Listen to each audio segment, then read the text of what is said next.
पहला सवाल है, the largest helicopter in the world is. दुनिया में सबसे बड़ा जो हेलीकॉप्टर है वो कौन सा है? तो इसमें यहाँ पर जो फाइल के अंदर आंसर दिया गया है वो ऑप्शन बी है, किंग स्टेलन। लेकिन जब इसको चेक किया गया है क्यों, तो उसके हिसाब से MI-26, जिसे सोवियत यूनियन ने बनाया है, और रशिया इसको जो है वो, इसको अभी पहले सोवियत यूनियन थी, अब उसे रशिया कहा जाता है, तो रशिया इसको बनाता है। तो वो हेलीकॉप्टर जो है वो बेसिकली मिलिट्री कार्गो हेलीकॉप्टर है। तो वो दुनिया का सबसे बड़ा जो है हेलीकॉप्टर है, MI-26 या मिल MI-26। उसके बाद दूसरा सवाल है, which material provide shield against gamma rays. Gamma rays के अगेंस्ट कौन सा मटेरियल जो है वो शील्ड प्रोवाइड करता है?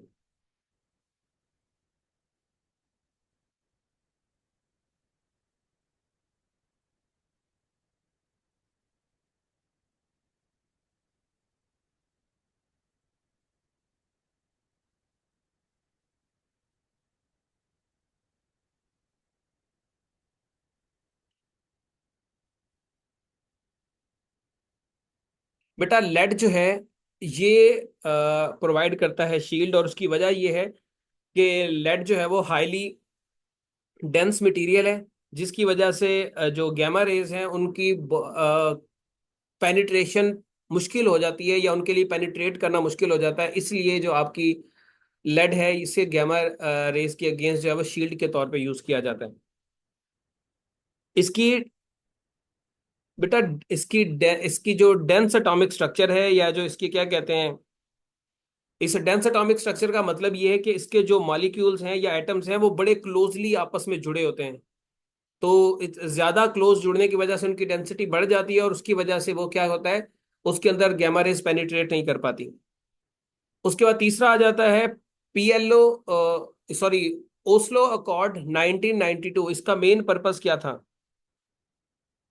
बेसिकली ओस्लो अकॉर्ड 1992 जो है इसका ये एग्रीमेंट था between PLO and Israel.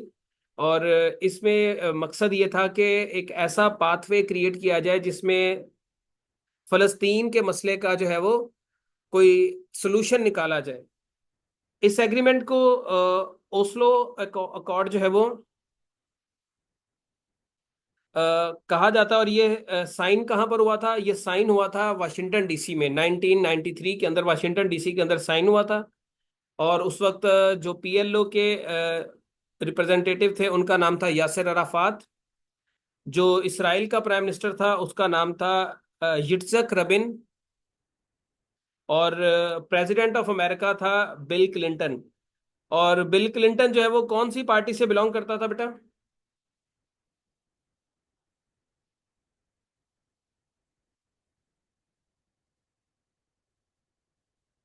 Bill Clinton जो है वो कौन सी पार्टी से, हिलरी क्लिंटन जिस पार्टी से बिलोंग करती है उसी पार्टी से वो बिलोंग करता था। तो कौन सी पार्टी है हिलरी की?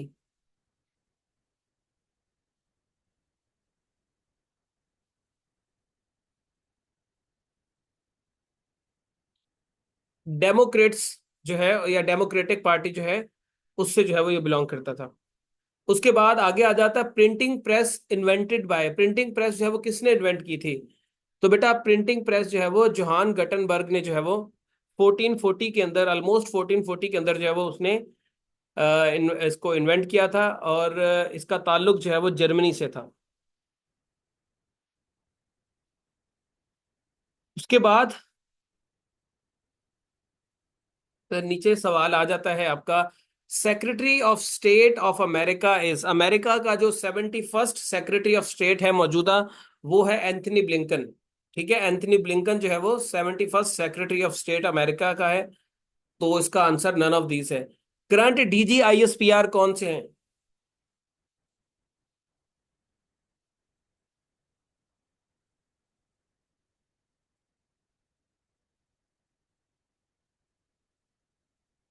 बेटा, करंट DG जो ISPR है वो है lieutenant general Ahmed Ahmed Sharif Chaudhry. Option D is the right answer.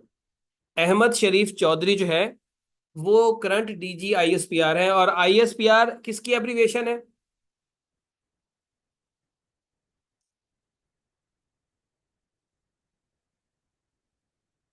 Inter services public relation. और पहले DGISPR कौन से हैं?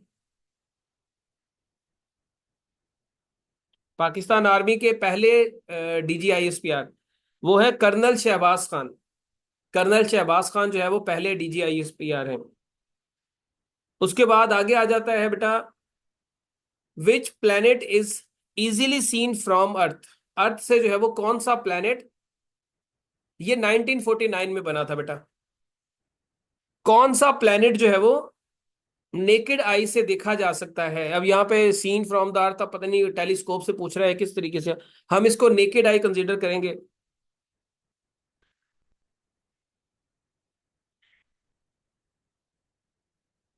बेटा नेकेड आई से आपके 5 प्लैनेट्स जो है वो टोटल उनको देखा जा सकता है। उनके नाम आप सुन लें।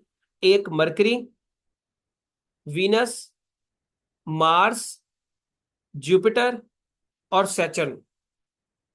ये 5 स्टार जो है वो आपके देखे जाते हैं। वीनस को तो आप मॉर्निंग स्टार और इवनिंग स्टार भी कहते हैं। ठीक है, मॉर्निंग स्टार और इवनिंग स्टार भी बोलते हैं, तो वीनस तो देखा जाता है। मार्स को भी आप देख सकते हैं, रेड प्लैनेट जो आपका होता है। तो ये सवाल ही गलत है। इसका आंसर क्या होना चाहिए था? इसका आंसर होना चाहिए था इसके प्लूटो की जगह जुपिटर डाल के ऑल ऑफ दिस कर देते इस ऑप्शन को। तो समझ आ गई बच्चे कितने प्लैनेट्स हैं जिन्हें हम नेकेड आई से देख सकते हैं? नेकेड आई से देखे जाने वाले प्लैनेट्स की तादाद है 5। मार्स, जुपिटर, मरकरी, वीनस और सैटर्न। मतलब हमारी जमीन के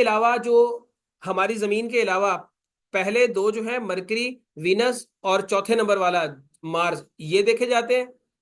पांचवा जुपिटर, वो सबसे बड़ा इसलिए देखा जाता है, और एक सैटर्न देखा जाता है। ये 5 स्टार जो है, प्लैनेट जो है वो आ, उनको जो है वो हम नेकेड आई से देख सकते हैं।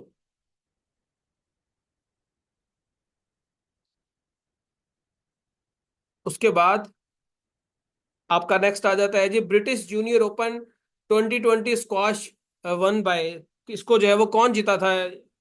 तो इसका आंसर आप नोट कर लें। इसका आंसर जो है वो मोहम्मद हमजा खान है। अब ये कौन सा करंट अफेयर्स का सवाल है, तो इसलिए इसको साइड पे लगाते हैं।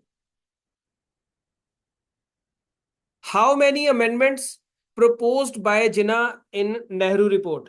कायदे आजम ने कितनी जो है वो अमेंडमेंट जो है वो प्रपोज की थी?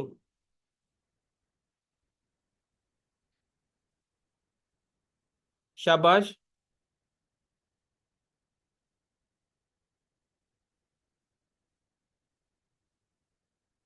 कायदे आजम ने बेटा 3 अमेंडमेंट जो है वो नेहरू रिपोर्ट के अंदर जो है वो उनकी बात की थी। और वो कौन कौन सी थी? एक तो बेटा मुसलमानों की 1/3 रिप्रेजेंटेशन होनी चाहिए। दूसरा सूबाई खुद मुख्तारी, और इसके अलावा फौरी तौर पे सिंध को जो है वो बॉम्बे से अलहदा कर दिया जाए। और तीसरा शायद सेपरेट इलेक्टोरेट का था। ये 3 जो है वो अमेंडमेंट्स कायदे आजम ने जो है वो कही थी। और क्या कांग्रेस ने इसको माना था या नहीं माना था?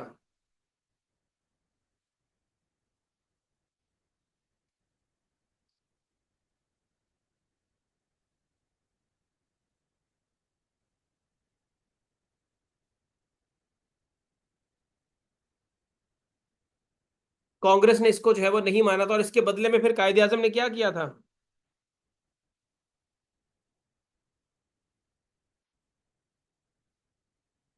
इसके बदले में कायदे आजम ने अपने 14 पॉइंट्स दिए थे। और कायदे आजम ने वो 14 पॉइंट्स किस साल दिए थे?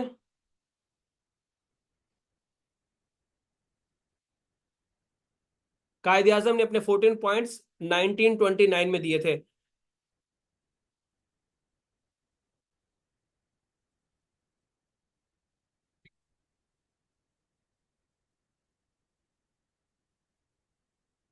उसके बाद बच्चे आ जाते हैं जी हम लोग आ, जानशेर खान ने जो है वो जूनियर स्क्वाश चैंपियन किस साल जीती थी? जानशेर खान ने जूनियर स्क्वाश चैंपियन जो है वो 1986 में जीती थी। 1986 के अंदर जो है वो इन्होंने जीती थी, और इसके बाद पिछले साल जो है वो दोबारा से जीती गई है ये। तो जानशेर खान जो इसका आंसर जो है वो ऑप्शन 8 बिल्कुल ठीक है। उसके बाद बचे जामशेद खान ने वर्ल्ड ओपन टाइटल्स स्क्वाश के अंदर कितनी दफा जीते हैं? स्क्वाश वर्ल्ड ओपन टाइटल्स कितनी बार जीते हैं इन्होंने? इन्होंने 8 मर्तबा जीता हुआ है। और इतनी ही मर्तबा एक और पाकिस्तानी ने जीता हुआ है जो कि वर्ल्ड रिकॉर्ड है। वो पाकिस्तानी कौन सा है? वो पाकिस्तानी है जहांगीर खान। जानशेर खान और जहांगीर खान, इन दोनों ने 8 8 मर्तबा जो है वो वर्ल्ड ओपन टाइटल जो है वो जीता हुआ है। उसके बाद United Nation has formed by the charter signed by different nations but it has no interference. जी, क्या आंसर है इसका 11 का? अपनी अंडरस्टैंडिंग के हिसाब से बताएं।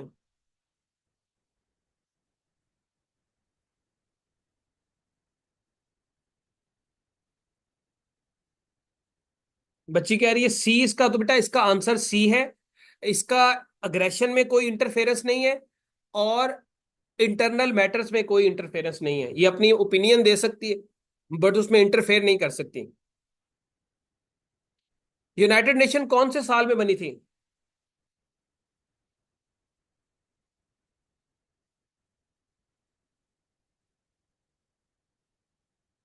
यूनाइटेड नेशन 1945 में बनी थी। यूनाइटेड नेशन की कितनी ऑफिशियल लैंग्वेजेस हैं?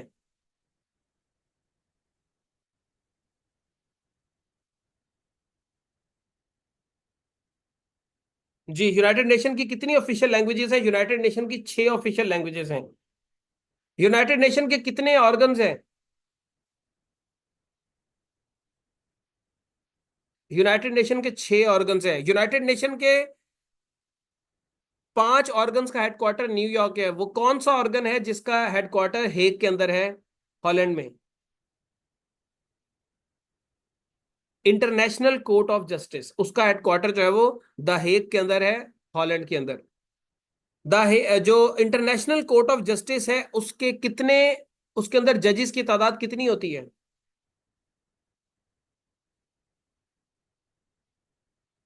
जजेस की तादाद होती है 15। कितने साल के लिए वो सिलेक्ट होते हैं? 15 जजेस कितने साल के लिए सिलेक्ट होते हैं? 15 जजेस बेटा 9 साल के लिए जो है वो सिलेक्ट होते हैं। यूनाइटेड नेशन का कौन सा ऑर्गन जो है उसने 1994 से काम करना छोड़ा हुआ है? वो कौन सा ऑर्गन है यूनाइटेड नेशन का जिसने काम करना जो है वो छोड़ा हुआ है?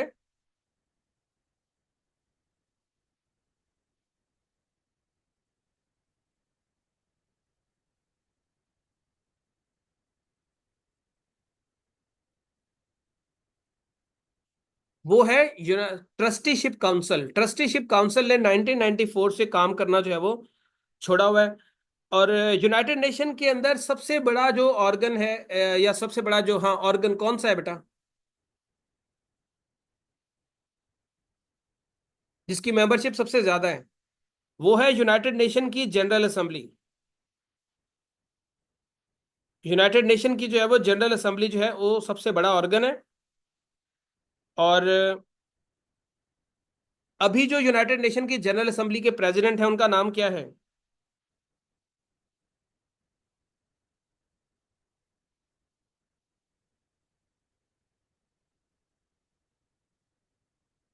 उनका नाम है बेटा फिल्मोन युंजी जी, युंजी यांग। फिल्मोन युंजी यांग ये यूनाइटेड नेशन की जनरल असेंबली के प्रेसिडेंट है। एंटोनियो ग्यूटरेस जो है वो सेक्रेटरी जनरल है। ये यूनाइटेड नेशन की जनरल असेंबली का जो प्रेसिडेंट होता है ये कितने साल के लिए इलेक्ट होता है बेटा?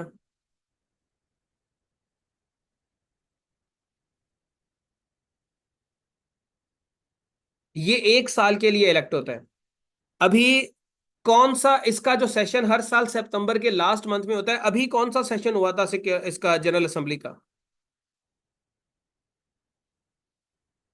अभी 79th सेशन जो है वो इसका हुआ था। ये जो फिल्मोन युंजी यांग, इनका ताल्लुक जो है वो किस मुल्क से है बेटा?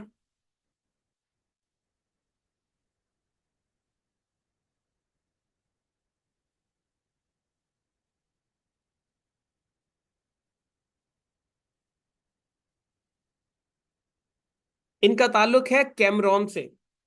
कैमरॉन, और कैमरॉन का कैपिटल है युआंडे। युआंडे जो है वो इसका कैपिटल है। और ये जो कैमरॉन है बेटा, ये कौन से बड़े आजम में आता है? एशिया में, सेंट्रल एशिया में, साउथ ईस्ट एशिया में, अफ्रीका में, कहाँ पर आता है?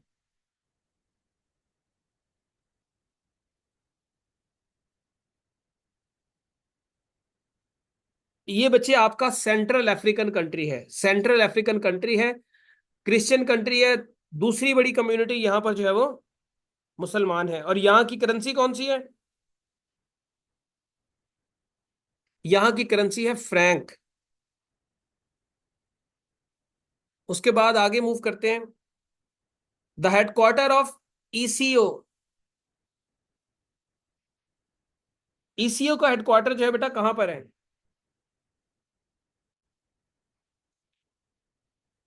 ECO stands for economic cooperation organisation. ये 1985 में जो है वो बनी थी। तीन ममालिक ने इसको मिलकर बनाया था, पाकिस्तान, ईरान और तुर्की। इन तीन मुल्कों ने मिलकर जो है वो इसको बनाया था। और बेसिकली फाइनेंशियल मकासद के लिए जो है वो इसको बनाया गया था। अभी जो है इसकी मेंबरशिप जो है वो 10 हो चुकी है। 10 मेंबर्स इसमें जो है वो मौजूद है, और तकरीबन सारे ही मुसलमान ममालिक हैं इसमें। और इसका हेडक्वार्टर कहाँ पर है? इसका हेडक्वार्टर है तेहरान में, ईरान के अंदर। ठीक है, तेहरान जो है ईरान का कैपिटल भी है। इससे पहले ये ऑर्गेनाइजेशन क्या कहलाती थी? ईसीओ का पुराना नाम क्या है? ईसीओ का पुराना नाम है RCD, regional corporation for development. ठीक है, RCD, regional corporation for development इसका पुराना नाम है। ये 1964 में ऑर्गेनाइजेशन बनी थी। और 1979 में इसको खत्म कर दिया गया था। इसने ये अपनी एक्टिविटीज को रोक दिया था। उसकी वजह थी ईरान के अंदर रेवोल्यूशन आ गई थी, जिसकी वजह से इन्होंने अपनी एक्टिविटीज को रोक दिया था। उसके बाद दोबारा से फिर 1985 में इस ऑर्गेनाइजेशन को रिवाइज किया गया नए नाम के साथ, जिसका जब इसका नाम रखा गया ईसीओ। और इसकी मेंबरशिप जो है वो फिर 7 मुसलमान ममालिक तक जो है वो बढ़ाई गई, सारे central Asian countries, Azerbaijan, Afghanistan को इसमें मिला के। अच्छा बच्चे, ईसीओ डे कौन से दिन को कहा जाता है? ईसीओ डे किस डे को कहा जाता है?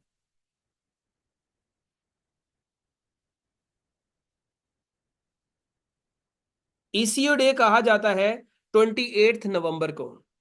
28 नवंबर को ईसीओ डे जो है वो कहा जाता है।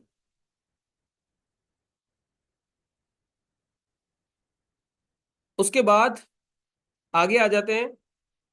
Congress did not attend which round table conference?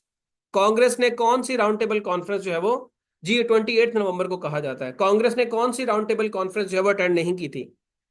Congress ने first round table conference attend नहीं की थी। और if I am not wrong, इन्होंने थर्ड भी अटेंड नहीं की थी। तीसरी भी इन्होंने अटेंड नहीं की थी। बहरहाल यहाँ पे आंसर जो है वो आपका फर्स्ट आएगा। इन्होंने पहली और तीसरी दोनों ही नहीं की थी। उसके बाद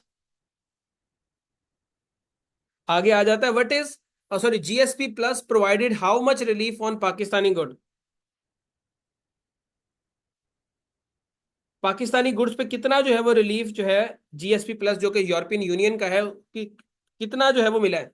तो बेटा वो है 66% जो है वो रिलीफ पाकिस्तानी गुड्स को जो है वो दिया गया है। और ये जीएसपी प्लस होता क्या है? ये बेसिकली बेटा जीएसपी प्लस जो है वो ये एब्रीवेशन है, जनरलाइज्ड स्कीम ऑफ प्रेफरेंसेस। और इसको यूरोपियन यूनियन, ये यूरोपियन यूनियन का जो है वो ट्रेड प्रोग्राम है, जिसमें जो ममालिक को ये जीएसपी प्लस स्टेटस मिलता है, वो ड्यूटी फ्री एक्सेस जो होती है यूरोपियन यूनियन के कंट्रीज तक अपना जो है वो माल पहुंचा सकते हैं। मतलब उनको जो टैक्सेस होते हैं वो कम पे करने पड़ते हैं, या उनके जो एक्सपोर्ट चार्जेस होते हैं वो उनको कम पे करने पड़ते हैं। तो ये जीएसपी प्लस स्टेटस जो है वो, उससे पाकिस्तान को 66 जो है वो परसेंट पाकिस्तानी गुड्स जो है वो उनको रिलीफ मिला है। पाकिस्तान को किस साल जो है वो ये दिया गया था?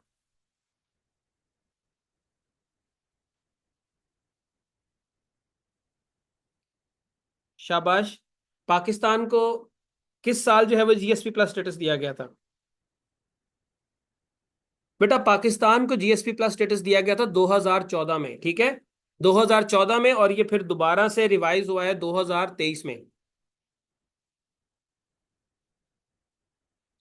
और ये स्टेटस कौन देता है? ये स्टेटस आपको देता होता है यूरोपियन यूनियन। यूरोपियन यूनियन का जो है वो हेडक्वार्टर कहां पर है?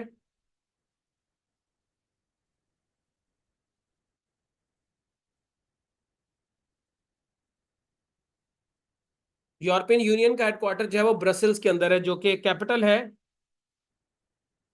किसका? कैपिटल है बेल्जियम का। उसके बाद बच्चे आपका आ जाता है गवर्नर ऑफ सिंध। सिंध का जो गवर्नर है वो कौन है बेटा?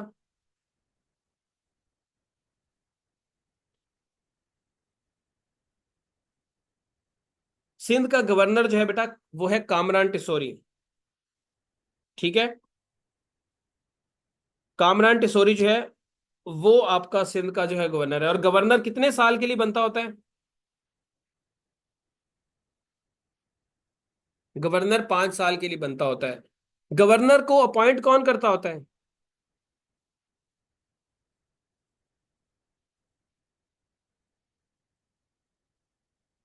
गवर्नर को अपॉइंट करता होता है प्रेसिडेंट। गवर्नर किसका रिप्रेजेंटेटिव होता है? सेंटर का या प्रोविंस का?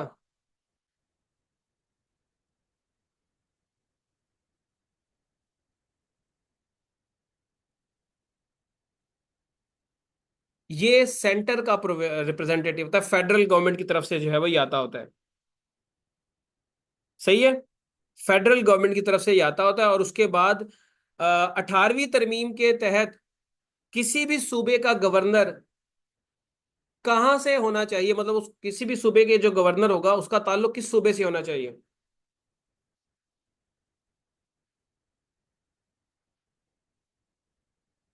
18वीं तरमीम के अकॉर्डिंगली कोई भी सूबा होगा उसका जो गवर्नर है वो उसी सूबे से लगना चाहिए। अगर सिंध है तो सिंध का गवर्नर उसी सूबे से लगेगा, पंजाब है तो पंजाब का उसी से, हर सूबे का गवर्नर उसी के सूबे से लगेगा ताकि प्रोविंशियल ऑटोनॉमी मिल सके। उसके बाद बच्चिया आपका आ जाता है John Logie Baird. He was a Scottish inventor. इन्होंने क्या इन्वेंट किया था?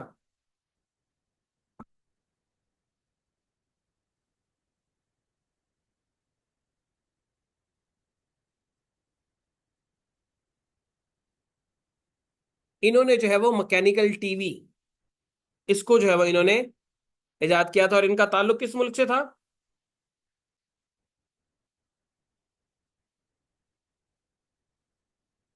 इनका ताल्लुक था स्कॉटलैंड से। स्कॉटलैंड का कैपिटल कौन सा बेटा? ई से नाम बनता है उसका।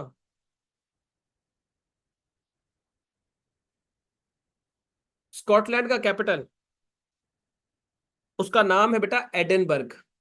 एडनबर्ग जो है वो स्कॉटलैंड का कैपिटल है। उसके बाद आगे आ जाता है the power generating capacity of भाषा डैम। भाषा डैम की जो है वो पावर जनरेशन कैपेसिटी कितनी है? तो बेटा इसकी पावर जनरेशन कैपेसिटी है 4800 मेगावाट। ये भाषा डैम जो है वो कौन से दरिया पे जो है वो बनाया गया है?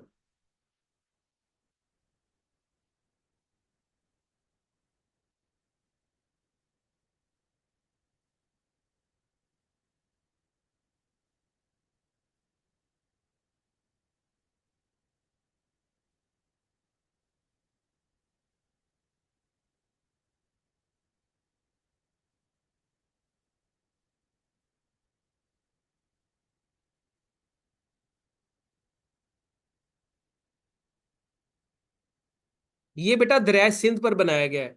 अब ये इसमें कोहिस्तान और गिलगित बल्तिस्तान के अंदर दाया मीर जो है इनके दरमियान में है।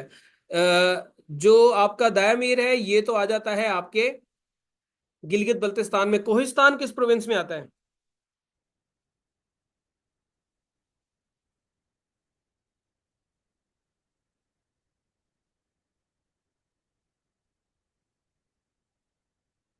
ये खैबर पख्तूनख्वा में आता है। गिल और मैं सदके जाऊं, मैं सदके जाऊं, इकरा तबस्सुम। बेटा दाया मीर आता है गिलगित बल्तिस्तान में, और कोहिस्तान आता है उधर जाकर सिंध में। तो ये दाया मीर भाषा डैम जो है ये कोई हजारों किलोमीटर लंबा है। खुदा का खौफ करे। अब उसके बाद बेटा इसके लिए साकिब निसार ने एक फंड भी जो है वो स्टार्ट किया था दाया मीर भाषा डैम के लिए। वो फंड कौन से साल में जो है वो स्टैब्लिश किया गया था?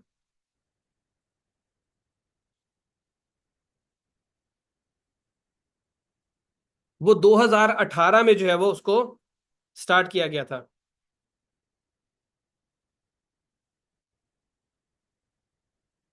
ठीक है, 2018 में जो है वो उसको स्टार्ट किया गया था। उसके बाद बच्चे और कोई इससे रिलेटेड चीज अगर रह गई हो तो।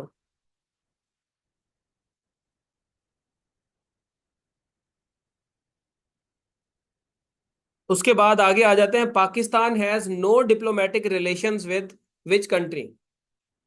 पाकिस्तान के किस मुल्क के साथ डिप्लोमेटिक रिलेशंस नहीं है? और वो है इसराइल के साथ। पाकिस्तान के ताल्लुक किसी पाकिस्तान के जो है वो किसी किस्म के जो है वो ताल्लुक नहीं है इसराइल के साथ। इसके अलावा पाकिस्तान के एक और मुल्क के साथ भी डिप्लोमेटिक रिलेशंस नहीं है, वो कौन सा मुल्क है?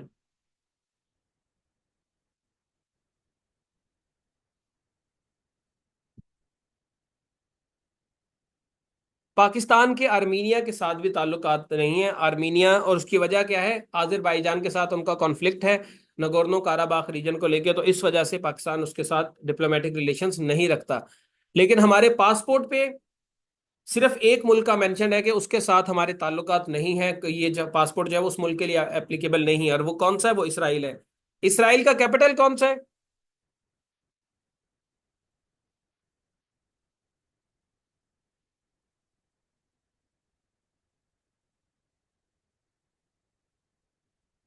इसराइल का कैपिटल है तिल अवीव। ठीक है, तिल अवीव जो है वो इसराइल का कैपिटल है। इसराइल की जो पार्लियामेंट है उसका नाम क्या है?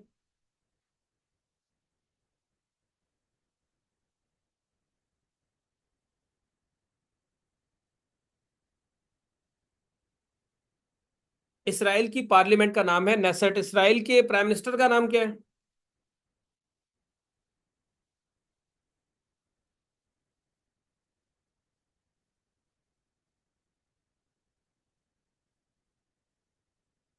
इसराइल के याहू डॉट कॉम, नेतन याहू। ठीक है। इसराइल का प्रेसिडेंट कौन सा है?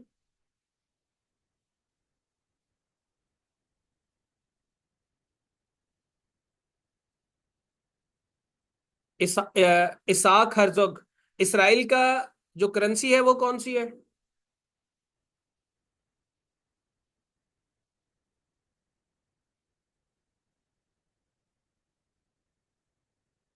इसकी करेंसी है शेकल। इसराइल की जो एजेंसी है उसका नाम क्या है?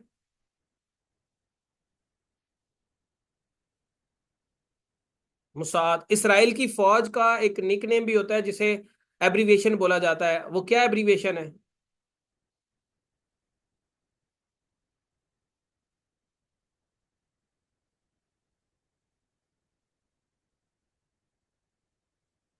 वो है बेटा आईडीएफ। आईडीएफ। आईडीएफ कहा जाता है। IDF stands for Israel defence forces. IDF जो है वो ये इनको कहा जाता है। उसके बाद आगे हम मूव करते हैं तो बेटा सवाल आपका ये है, Neymar da Silva Santos is Brazilian. क्या ब्राजीलियन? ये कौन है ब्राजीलियन? ये ब्राजीलियन फुटबॉलर है।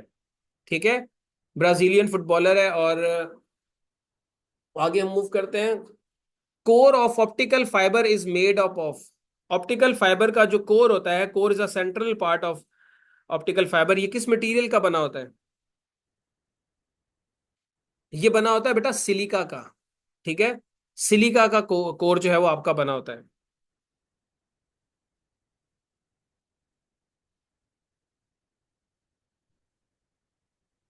ऑप्टिकल फाइबर का जो कोर होता है वो आपका सिलिका का बना होता है। ठीक है, ग्लास का नहीं बना होता।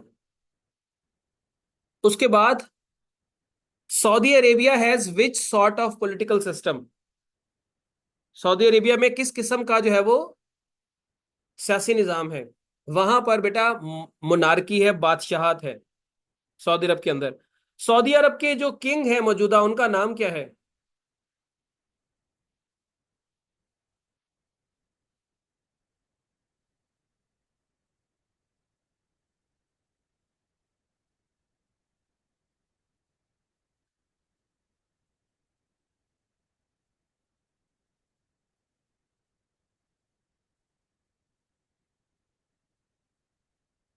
वो बेटा सलमान बिन अब्दुल अजीज। ठीक है, सलमान बिन अब्दुल अजीज वहां का बादशाह है मौजूदा। और वहां का क्राउन प्रिंस और प्राइम मिनिस्टर कौन सा है? Crown Prince and prime minister.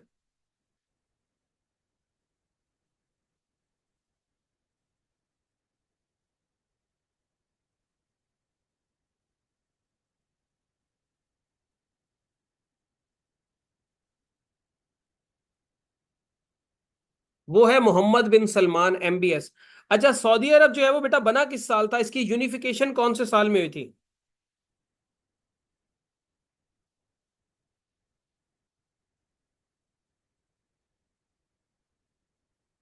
Saudi अरब की यूनिफिकेशन हुई थी 1932 में।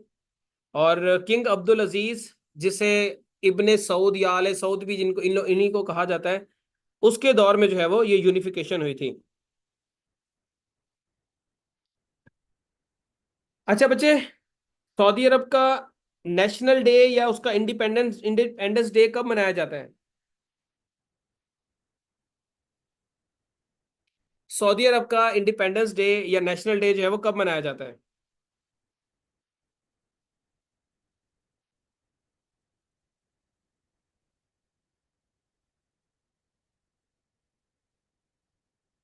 ये मनाया जाता है बेटा 23 सितंबर को। ठीक है, 23 सितंबर को। अभी इस साल सऊदी अरब ने कौन से नंबर का जो है वो अपना नेशनल डे मनाया है? इस साल कौन से नंबर का नेशनल डे मनाया है? सऊदी अरब ने इस साल 94th अपना नेशनल डे मनाया है। 94th। ये यूनिफिकेशन हुई थी 1932 में किंग अब्दुल अजीज की तरफ से।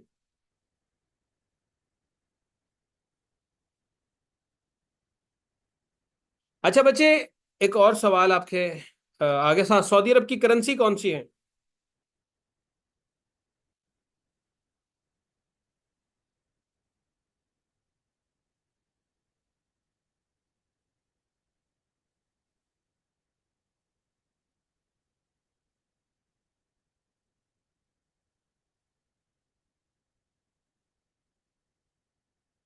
इनकी करेंसी है रियाल। अच्छा, सऊदी अरब का जो एम्बलम है, उस एम्बलम के अंदर कितने कौन सा ट्री बना हुआ है?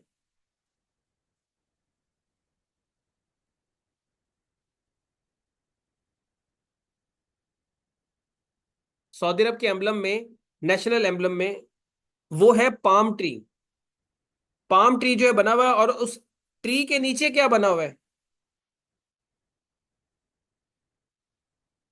उस ट्री के नीचे स्वर्ड्स बनी हुई है। कितनी स्वर्ड्स है? दो, तीन, एक, चार, कितनी?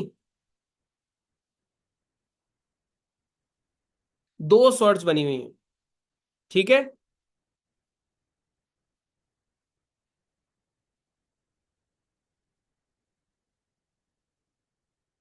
उसके बाद सऊदी अरब जो है वो अरेबियन पेनिनसुला का सबसे बड़ा कंट्री है। अरेबियन पेनिनसुला दुनिया का सबसे बड़ा पेनिनसुला है। 7 मुल्क हैं, उनमें से सबसे बड़ा जो मुल्क है वो सऊदी अरब है। सऊदी अरब के अंदर कितने दरिया पाए जाते हैं बेटा?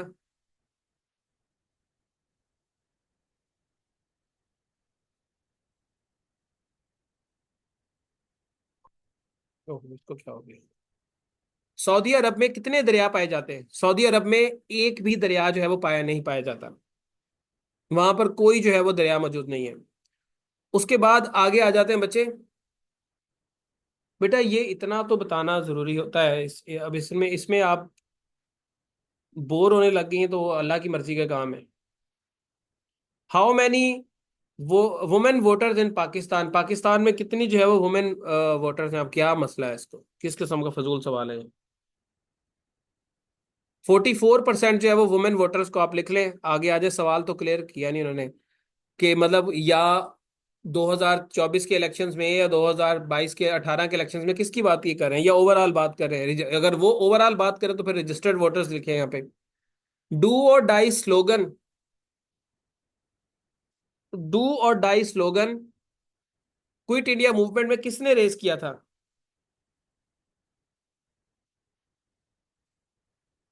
ये बेटा महात्मा गांधी ने जो है वो इसको रेस किया था। क्विट इंडिया मूवमेंट कौन से साल में चली थी?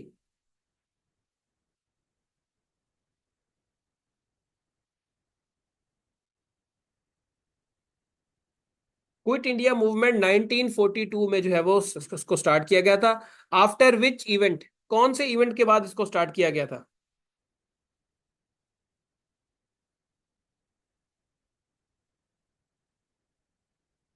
इसको क्रिप्स मिशन के बाद जो है वो स्टार्ट किया था। क्रिप्स मिशन हिंदुस्तान कौन से साल में आया था?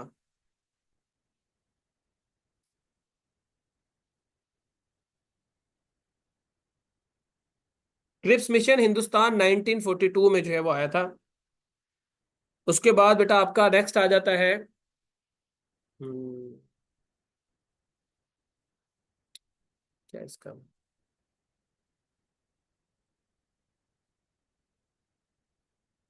चले इसको आगे मूव करते हैं हम लोग। When first Indian civil servant was inducted in government, किस साल जो है वो पहले सिविल सर्वेंट को गवर्नमेंट के अंदर जो है इंडक्ट किया गया था?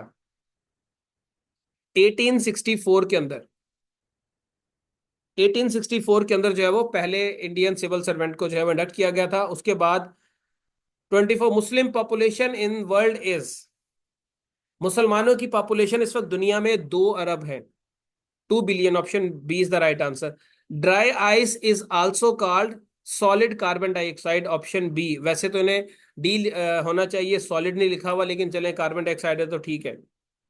Identify the part of speech that police man is friend of mine, ये कौन सा जो है वो पार्ट ऑफ स्पीच है? बेवकूफ किसी, देखें ऑप्शन चेक करें। ब्रसेल्स, आंकड़ा, प्रोनाउन।